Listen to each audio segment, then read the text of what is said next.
Tulad mo, nakakautang dito pero may limit lang. So bakit nga ba may limit? Tao po, kuya. Uy, ano sa'yo? Kuya, magkano na nga yung utang ko dyan? Utang mo 380? Pwede bang dagdagan ko ng 2 kilong bigas, 5 Dalawang- itlog at saka 10 na mantika? 2 kilong bigas. Oo. Ito oh. Tapos ano pa yan? 5 itlog. 5 itlog. Ah.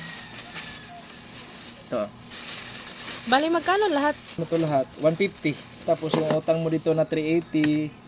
Bali 530 na yung utang mo dito. Ah, sige kuya. Ah, kuya, pwede bang dagdagan yung 600 na limit na pwede naming utangin dito? Ay ganito po kasi yan. Hindi lahat nakakautang dito sa tindahan kasi hindi lahat marunong magbayad. Nagpapautang ako dito pero sa mga piling customer lang. Tulad mo, nakakautang dito pero may limit lang. So bakit nga ba may limit?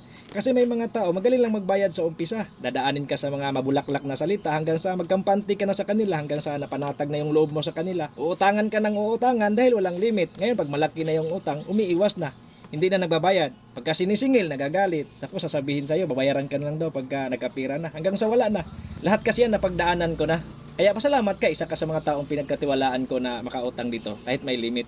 Pero pwede nating dagdagan yung limit na pwede mong utangin dito. Depende sa kailangan, tulad ng bigas, pang-ulam, diaper, gatas. Basta kailangan. Basta pasok pa din doon sa kapasidad na kaya ninyong bayaran. Alam mo naman na yung asawa mo lang nagtatrabaho. Nakita ko naman na walang sablay kung magbayad ka ng utang dito linggo-linggo eh. Kaya pwede natin dagdagan yung limit na pwede mong utangin dito. Basta huwag mo lang sirain yung tiwala ko. Hanggat bukas itong tindahan, pwede ka makautang. Pero may limit.